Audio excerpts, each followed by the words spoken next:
Jadi kalau gini, Anda kalau bekerja, saya, Anda, kita bekerja, kan dapat gaji ya? Gaji. Ya, itu bahasa Arabnya gaji. Sekarang ada yang menyebut ratib. Ratib. Pokoknya disebut ujrah. Pokoknya yang harus dibayar. Makanya kalau Anda ke Timur Tengah itu naik taksi, ada tulisan atasnya taksi ujrah. Ya, bukan punya si ujrah. Nanti kalau ke Mekah naik taksinya punya si ujrah, si ujrah punya banyak taksi. Ya, bukan. Itu taksi bayar, bukan gratis, bukan free. Jadi begitu Anda keluar menggunakan jasanya, bayar, berikan pokok dari jasa yang telah dia kerjakan. Perhatikan baik-baik, teman-teman sekalian. Ketika Anda bekerja dalam urusan dunia, Anda mendapatkan ujrah. Nih bayar 10 dinar, 10.000 rupiah, sekian, sekian, sekian. Ketika Anda kerjakan untuk misi akhirat supaya bekal untuk pulang, bukankah 10 juta ditabung, tabung, bikin rumah kan? Beli pakaian yang elok, beli kendaraan. Sama persis Anda sholat itu diberikan juga bayarannya, diberikan juga pokok pemberiannya. Anda puasa diberikan pokoknya, baca Al-Quran dikasih bayarannya. Namanya pahala. Dalam bahasa Al-Quran disebut ajrun namanya. Dunia ujrah, akhirat ajrun. Lahum ajrun ghairu mamnun. Ajrun. Berapa ukurannya? Minimal 10. Turun Quran surah ke-6 ayat 160. Ya, kita keluarkan supaya terukur. Ya. Setiap pekerjaan dunia menjadi nilai akhirat punya poin. Pekerjaannya disebut hasanah namanya. Ya. Amal solehnya disebut hasanah. Siapa yang mengerjakan di dunia pekerjaan punya nilai akhirat, amal soleh namanya hasanah.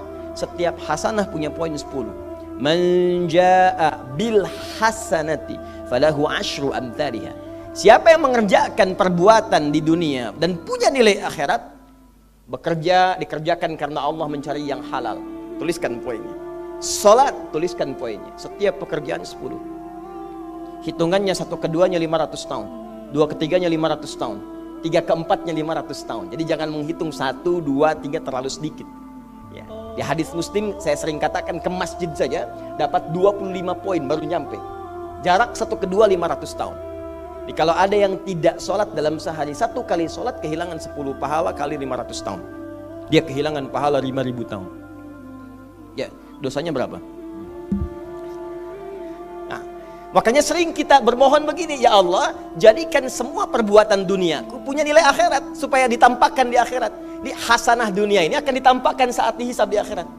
Makanya sering kita katakan, ya Al-Baqarah ayat 201, wa minhum may yaqulu rabbana atina fid dunya. Ya Allah, jadikan semua kegiatan duniaku hasanah. Namaku sudah hasanah ya Allah. Perbuatanku belum tentu. Ya sudah suami namanya Hasan, ya istri Hasanah, anaknya Husna, ya kan? Yang laki-laki Husain, tuh. Semua kumpul, tapi kalau pekerjaannya tidak demikian menjadi amal soleh, nggak terkumpul ini. Ya, dan akhirat pun nampakkan lagi hasanahnya. Maka diteruskan ayatnya, wa fil akhirati hasanah. Makanya saat di akhirat itu ditampakkan, famay ya'mal mithqala dzarratin khairan yarah. Ya, makanya kalau mau mithqal, yang khairan yarah. Jangan yang syarran yarah. Ya, pada yang baik-baik, miskol tahajud, miskol untuk baca Quran, ya, miskol untuk bisa tilawah, miskol untuk mengingatkan puasa sunnah, itu khairan yarah. Ya, miskol pada yang tidak bagus tinggalkan, itu syarran yarah. Ini balik sini.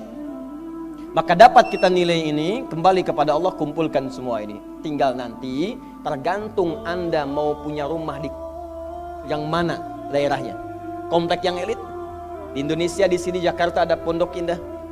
Ada beberapa tempat-tempat yang lainnya, elit kalangannya, Menteng dan seterusnya. Maka di surga pun ada komplek yang elit-elit. Ada Firdaus, ada surga Aden, ada macam-macam. Tinggal Anda cari bekal yang serius, turunkan kemudian ke bumi. Cuman sayang, dari sekian waktu yang Allah berikan disebut dengan ajal,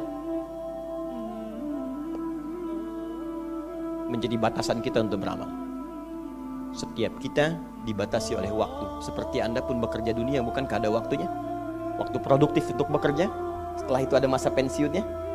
Dalam bahasa Arab, sesuatu yang kita kerjakan dengan batas dan setelah hilang batasnya, selesai aktivitasnya, disebut dengan ajal namanya.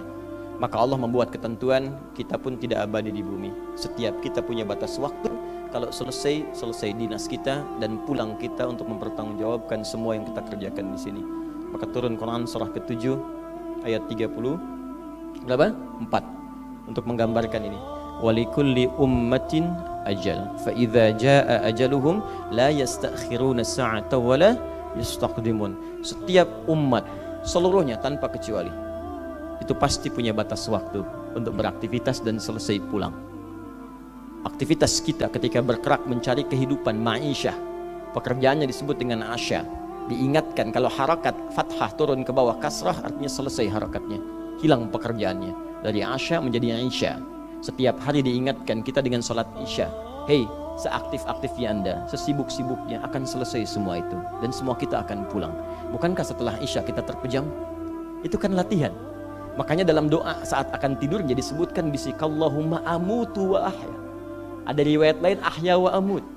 Riwayat populernya amutu wa ahya. Mungkin malam ini saya pulang, saya meninggal. Makanya saat kita bangun dari tidur kita ucapkan alhamdulillahilladzi ahyana ba'dama. Ada maknya, sementara aja. Satu saat mungkin pulang. Kita nggak tahu di bagian mana yang tidur itu mengakhiri kehidupan kita saat kita pulang. Karena itu serius. Ada saatnya kita pulang. Nah teman-teman, ternyata sudah tahu akan pulang pun masih ada yang tidak memanfaatkan waktu dengan baik. Tanyakan pada setiap manusia ya, dari detik ini.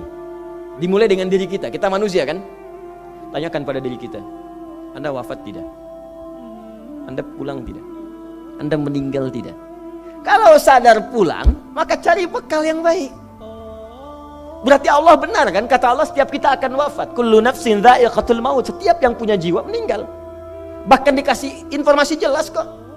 Yang bawa maut disebutkan namanya malakul maut. Quran surah 32 ayat ke-11. Qul yatawaffakum malakul mautil ladzi wukkila bikum. Disebutkan.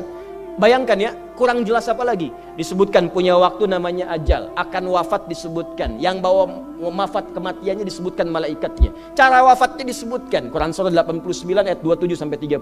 Ya ayyatuhan nafsul mutmainnah, itu yang tenang, yang dahsyat dipukulin malaikat juga ada. Ya, Quran surah 8 ayat 50 itu ada sambil dipukulin malaikat. Ya.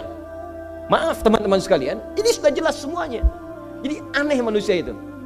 Sudah tahu akan meninggal, tahu ada kenikmatan, ada siksaan, tahu ada surga, ada neraka, tahu ada kenikmatan kubur, ada siksa kubur. Kenapa masih main-main juga? Kenapa nggak dimanfaatkan?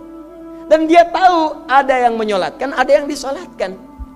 Apa nggak sempat terfikir ketika Anda wafat siapa yang menyolatkan? Bukankah yang paling indah yang menyolatkan orang yang selama ini kita rawat? Anak yang pernah dikandung, diberikan ASI, dirawat-rawat. Anda menyiapkan apa gitu? Kita menyiapkan apa? Sayang-sayang investasi keluar banyak ketika wafat gak bisa berlaku apapun. Bahkan ada yang sebelum wafat pun sudah dibuang dari keluarganya. Waliyadzubillah. Nah, sekarang dari sekian kegiatan aktivitas kita, berapa yang sudah punya nilai di mata Allah menjadi amal saleh? Sekarang kita ukur. Ya, sekarang kita ukur. Pelan-pelan sebentar ya. Ini rata-rata usia berapa tahun? Oh baik, 40 tahun ke atas ya. Ya. Walaupun atasnya mungkin agak banyak, atas gitu ya, bagian. Nggak apa-apa. Fokus sini ya, edisi kali ini fokus saja. Biarkan saya yang datang, terangkan, tulis, hapus. Ya. Antum simak aja lah, simak, tulis dengan baik, mau ketawa-ketawa, sudah masuk surga, alhamdulillah. Udah cukup dengan amin, lihat dulu. Ini saya sering sampaikan, ini kita kasih batas standar di Al-Quran aja lah, 40 tahun misalnya. Ya, standar keseriusan beraktivitas. Ya, lihat sini.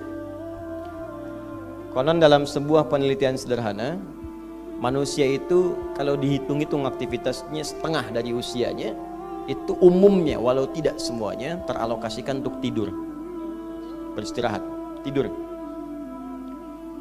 Dari mulai lahir, bayi kecil tidur, dewasa beraktivitas, tidur siang, tidur malam, tidur macam-macam, tidur kecapean, tidur ngantuk, tidur lelah, tidur segala rupa, tidur. Setengah dari usia. Jadi kalau 40 tahun, tidurnya berapa tahun? 20 tahun. Baik. Sisanya beraktivitas, ya, nah itu berapa tahun? 20 tahun. Jadi di sini kalau kita hitung, ya kalau beriman, alhamdulillah kita sholatnya, puasanya, baca Qurannya, tapi juga kerjanya, tertawanya, candanya, macam-macamnya 20 tahun. Dari 20 tahun ini, berapa yang jadi aktivitas ibadah? Yang jadi ibadah berapa? Ya, jangan terlalu pesimis, ya ambil 10 tahun misalnya. 10 tahun ibadah. Nah, jadi di sini adalah